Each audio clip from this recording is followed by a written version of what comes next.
So let's move to the SCARF model then, and this is a model that has 5 needs that have to be met for someone to stay neurologically in that best brain state in the blue zone. A reduction in any one of these elements or a move to removing this element altogether will push the brain state of that person into more of a red zone state.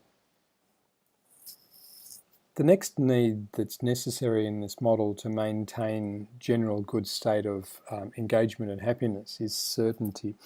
Now, the brain is, as you're probably aware, a pattern recognition machine, and it's always trying to predict the very near future.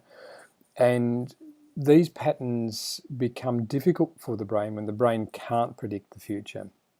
And so in terms of human behavior, in terms of organizations, in terms of knowing the rules, the brain doesn't work very well in terms of engagement, happiness, willingness to change if certainty or clarity is low. So definitely certainty is a big one, particularly for adults, but this is where good essential agreements in a classroom add to the neurological function of a child in the classroom.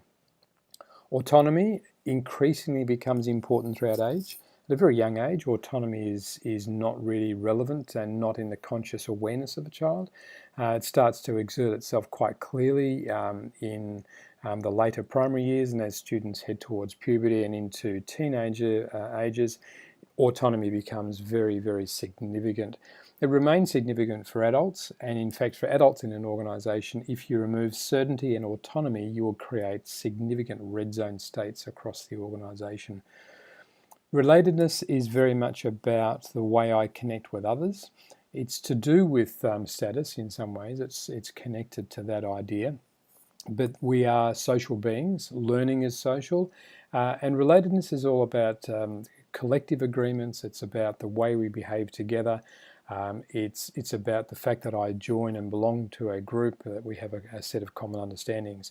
So in those three descriptions, you can see that I've just triggered off elements of status and certainty as well as relatedness.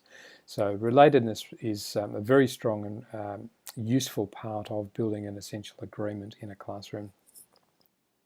Fairness is the last of these 5 important needs, and it's actually perceived fairness, and it's very much about access to resources and in particular, in the case of classroom settings and managing behaviour, it's being seen as a teacher to be treating people in much the same sort of way. One way I want to relate this into the red zone, blue zone is to look at the key questions that emerge from these 5 areas.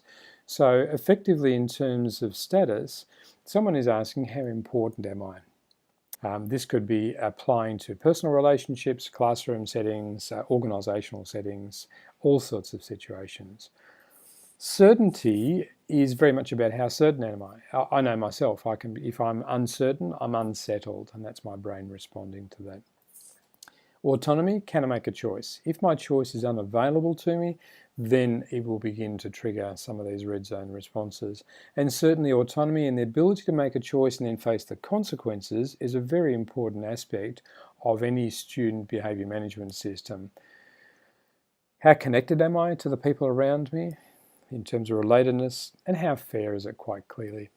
So these 5 questions, if we're starting to get negative answers in some sort of way, I'm not very certain and I can't make a choice and I'm not connected and this doesn't look very fair to me and I'm really not feeling very important, then you can see that the locus of control in terms of the behaviour in the brain is going to move very much more to the red zone.